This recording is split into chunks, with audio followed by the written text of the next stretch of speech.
So the session would be neuroleptic malignant syndrome, right? Yes. And it is by Dr. Sulagna Bhattacharjee. So hello everybody.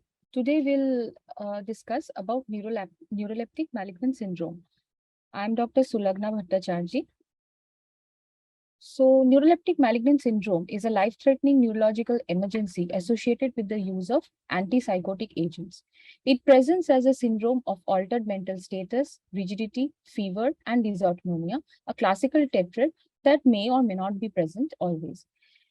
Currently, the trend in mortality has declined from a historical figure of around 70 to 75% to less than 20%. This is primarily because of the better understanding of the pathophysiology and targeted supportive management.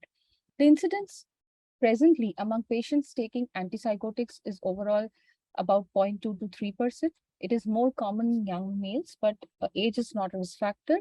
It has been described along all age groups and distributed among both the sexes.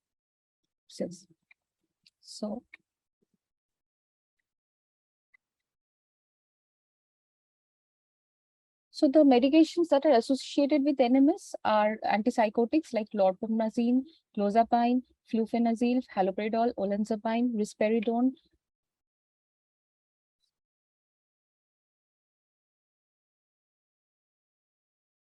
quetiapine, thyroidazine, amisulpride, whereas antiemetic agents like domperidone, droperidol, metoclopramide, chlorpheniramine, and promethazine are also associated. Withdrawal of agents with dopaminergic activity like levodopa, given for Parkinsonism, amantadine, and tolcapone has also been reported. So, some other risk factors that has been seen to be associated with the development of NMS include the use of lithium in psychiatric patients, withdrawal or dose reduction of levodopa in case of Parkinsonism, presence of other medical comorbid diseases, substance abuse like alcohol, development of dehydration, which may precede or may follow the development of neuroleptic malignant syndrome, infection, and surgery. So the pathogenesis lies in the blockade of central dopaminergic receptors. In the hypothalamus, the blockade of these receptors cause hypothermia and dysautonomia.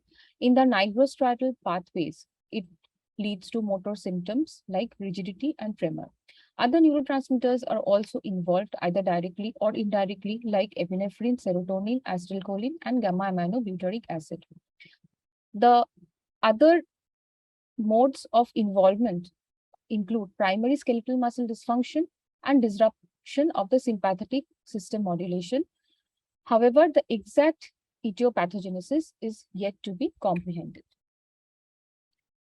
The clinical manifestations are the tetrad, like the presence of fever, mental status changes, muscular rigidity, and dysautonomia. Fever is quite common a symptom. It is the presence of more than 38 degrees Celsius is characteristic, and commonly it is very high grade, that is more than 40 degrees Celsius. However, it is nowadays uncommon with newer second generation antipsychotics. Mental status changes are present in up to 82% patients at presentation. Agitated delirium and with confusion is common. Catatonia with mutism is also seen. In the later stages, it can progress to stupor and coma. Muscular rigidity is usually severe and generalized. The common presentations are lead pipe rigidity, that is a rigidity which is with a stable severity throughout the movement of the arm, or with cogwheel, that is rigidity with interspersed tremors. Less prominent include presence of isolated tremors, opisthotonus, dysarthria, trismus, chorea, and dysarthria. So, autonomic instability can manifest as tachycardia, labile blood pressure, hypertension, and tachypnea. Laboratory findings include the typical elevation of creatine kinase more than 1,000 international units per liter, and it can go as high up to 10,000 international units per liter. The levels correlate with severity and prognosis. However, it may be normal at the early stages. Myoglobinuria with acute renal failure is also seen. Hypocalcemia, hypomagnesemia, hypernatremia, hyperkalemia are typically seen in the electrolyte disorders, can be associated with metabolic acidosis. Elevations of lactate dehydrogenase, transaminases, alkaline phosphatases can be seen. Leukocytosis is typical and varies between 10,000 to 40,000. Atypical presentations may be without fever or rigidity. Creatine kinase may be mildly raised or may be normal. So any two of the four symptoms in a patient with a clinical history of antipsychotic use or any drug which can known to precipitate NMS use should signal the likely development of this syndrome. Evaluation should include a complete blood count with electrolytes, blood urea nitrogen, creatinine kinase, hepatic transaminases, enzymes like lactate dehydrogenase, alkaline phosphatase. Blood cultures should be sent to rule out any possible infective cause of fever. Likewise, urine analysis should be done. Urine myoglobin levels should be checked. Cultures for urine and should also be sent. Blood and urine toxicology should be screened. Chest X-ray electrocardiogram should be done. Head computed tomography, lumbar puncture, and electroencephalography may also be required to rule out other obvious causes.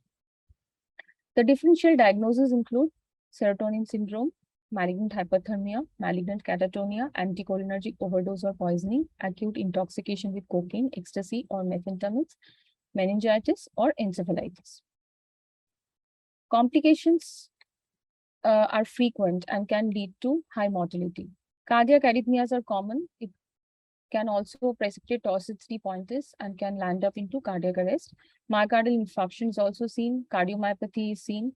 Respiratory failure can arise because of chest wall rigidity or from aspiration pneumonia or from pulmonary embolism. Dehydration, either as a precipitant or as a complication of NMS, is seen.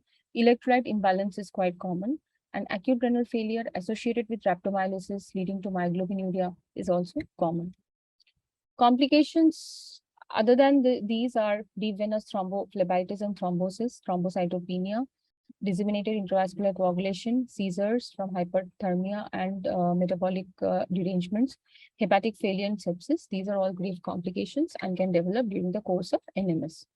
So diagnostic criteria based on expert consensus in 2011 has given priority points to the different symptoms and presentations. Among them, the most important is exposure to dopamine antagonist or agonist withdrawal, development of hyperthermia, rigidity, mental status alteration, as we have already mentioned, creatine kinase elevation of more than 4 times the upper limit of normal. Sympathetic dysautonomia is defined as sympathetic nervous system lability with elevation of blood pressure, with blood pressure lability or fluctuation, diaphoresis or urinary incontinence. Hypermetabolism is defined as an increase in heart rate more than 25% of baseline and increase in respiratory rate more than 50% of the baseline, and any other diagnosis which has been ruled out, like infectious, toxic, metabolic, or other neurological causes. So the treatment is mainly supportive, and the most important step is to discontinue antipsychotic or dopamine antagonist therapy and other contributing agents. Supportive therapy should aim to maintain euvolemia and maintain hemodynamic stability. Antiarrhythmic should be instituted. Pacing may be required. Mechanical ventilation may be required. Hyperthermia should be treated with cooling blankets or gastric lavage. Urinary alkalization may be required if there is acute kidney injury with myoglobinuria and rhabdomyolysis. Specific therapy is required in moderate to severe cases. The first therapy that should be given is a benzodiazepine like lorazepam or diazepam. Lorazepam is given in a dose of 1 to 2 milligrams every 4 to 6 hours.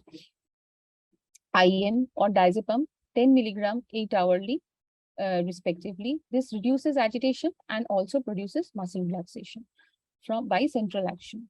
Dantrolene sodium is given at a dose of 1 to 2.5 milligrams per kg, and up to 10 milligrams can be given per day, 10 milligrams per kg per day for 10 to 14 days, and then it can be tapered.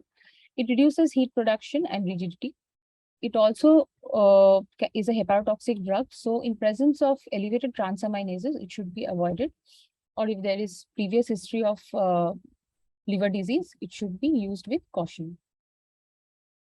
Other dopamine agonist therapy like bromocriptine, amantadine, or drugs like levodopa have also been used. Bromocriptine is an agonist which is well tolerated in psychiatric patients. 2.5 milligram given every 6 to 8 hours through nasogastric tube is the preferred regimen. It should be given up to 7 to 14 days and then tapered slowly and to a maximum dose of 40 milligrams per day. Amantadine is another agent which has dopaminergic and anticholinergic qualities and is an alternative to bromocriptine. It should be started with 100 milligram oral or nasogastric dose and titrated to a maximum dose up to 200 milligram per 24 hours. Other drugs like levodopa, carbamazepine, dexmedetomidine, bupropion have also been used. In refractory cases, electroconvulsive therapy has been used, but it is of doubtful benefit. So the prognosis depends on the early diagnosis and proper management. Most cases recover in 7 to 10 days. Recovery is usually without neurological sequelae, but in presence of uncontrolled hyperthermia and hypoxia due to respiratory failure, if prolonged, then can lead to or can the patient can develop long-standing neurological sequelae. Mortality is usually less than 20%. It is increased in patients with myoglobinuria and renal failure. Higher mortality is seen with patients with alcohol intoxication and with drug addiction. So when should we restart the antipsychotic therapy? Because most of these patients will be required on prolonged antipsychotic therapy. So we should resume it at least after 2 weeks of control of neuroleptic malignant syndrome. Drugs should be given at lower doses, should be titrated gradually upwards, and lower potency agents should be used. Avoidance of lithium and avoidance of dehydration should be taken care of, and continuous monitoring of neuroleptic malignant syndrome should be done for the next few months till the drug dose is stabilized and well tolerated. Thank you.